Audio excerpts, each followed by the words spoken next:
যে আমার ছেলেকে যদি মিথ্যার আশ্রয় নিয়েই থাকতে হয়, তার চেয়ে বরং ওটার কাইচালে আমি থেকে দূরে থাকবো, দোয়া করব, ঝামেলা অ্যাভয়েড করব, তবু ছেলে ভালো থাকুক।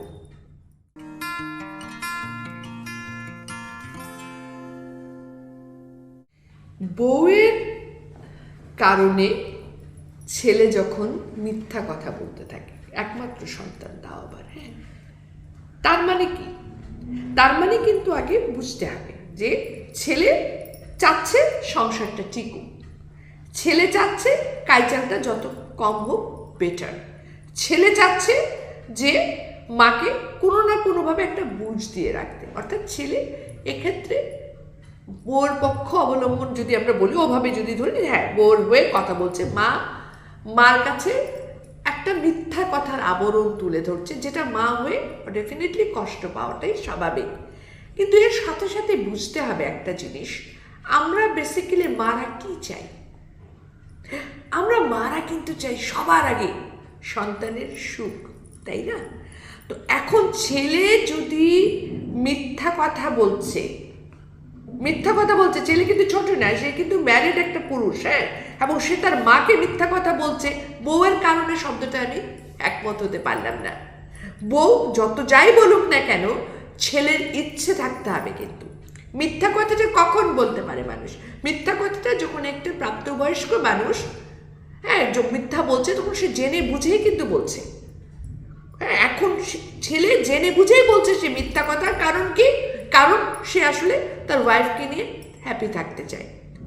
তাহলে ওই যে কথাটাই যাই, আমরা অ্যাজ এ মাদার যেহেতু আমার সন্তানের হ্যাপিনেস চাই, দরকার কি এটার মধ্যে ঢোকার?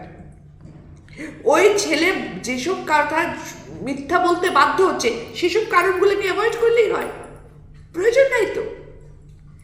আমার কথা কিন্তু একটু হার্শ শোনাবে, কিন্তু এটাই সত্য। বউদের ব্যাপারে বা শাশুড়িদের, মানে বউ শাশুড়ির যে একটা ঝামেলা কাইচাল থাকে, এটার মধ্যে না ছেলেটার এমনি জেরবার অবস্থা থাকে। আমরা কিন্তু বলি না আমাদের ছেলেটাই খারাপ, তা বলি না, আমরা বলি বউটা খারাপ, বউটা খারাপ, বউটা খারাপ। আমরা বউটার দিকে আঙুলিটা নির্দেশ করে বলি। বাট আমি বারবার বলছি, এখানে খারাপ দিয়ে কোনো কথা নেই। বউকে নিয়ে ছেলে সুখী হতে চায়, বউকে নিয়ে ছেলে একটা সুন্দর সংসার চায়, বউকে নিয়ে ছেলে যদি ভালো থাকতে চায়, সেখানে মা হয়ে আমার মনে হয় না ঢোকাই ভালো। মিথ্যা কথা আশ্রয় সে কেন নিচ্ছে?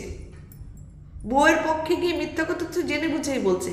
একবার একটু আমি বলবো ঠান্ডা মাথায় চিন্তা করতে হবে মাদের, যে আমার ছেলেকে যদি মিথ্যার আশ্রয় নিয়েই থাকতে হয়, তার চেয়ে বরং ওটার কাইচালে আমি থেকে দূরে থাকবো, দোয়া করব, ঝামেলা অ্যাভয়েড করব, তবু ছেলে ভালো থাকুক।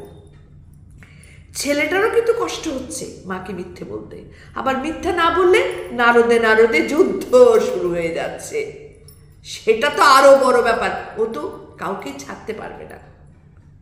মা মা, বউ বউ, কারোর সাথে তুলনাও চলে না।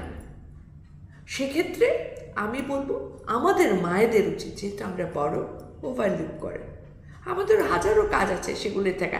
ছেলের দিকে তাকিয়ে, ছেলে তো বড় হয়ে গেছে, ছেলেকে কেন আমার পর করে দিল, ছেলেরে কেন আমি পাইলাম না, ছেলে কেন আমার সাথে বসে আমার কথায় উঠলো না, বসলো না, এগুলো দরকার নাই। ছেলেকে ছেড়ে দেওয়া হোক, সে যেভাবে থাকতে চায় ভালো থাকুক, তার বউকে নিয়ে সে তার নিজের জীবনটাকে সুন্দরভাবে এগিয়ে নিয়ে যায়। এই দোয়াটাই করা সবচাইতে ভালো। ক্ষোভটা, আমি বলব, ক্ষোভ রাখা ঠিক না। প্রতিটা মানুষের মায়ের দোয়া খুব জরুরি। মন থেকে ছেলেটার জন্য দোয়া করা উচিত, যে থাক, আমার ছেলেটা ভালো থাকুক, খামাখা আমাকে খুশি করার জন্য মিথ্যা বলারও দরকার নাই। তার চেয়ে বরং আমি একটু সাইডে সরে যাই, দ্যাটস ইট। হাজার সব ভালো থাকবেন, সুন্দর থাকবেন, সুস্থ থাকবেন। আল্লাহ হাফেজ। আশা করি ভিডিওটা ভালো লেগেছে। জীবন সম্পর্কে জানার জন্য সাথেই থাকুন হালছড়া বন্ধু। সাবস্ক্রাইব করুন আমাদের চ্যানেল।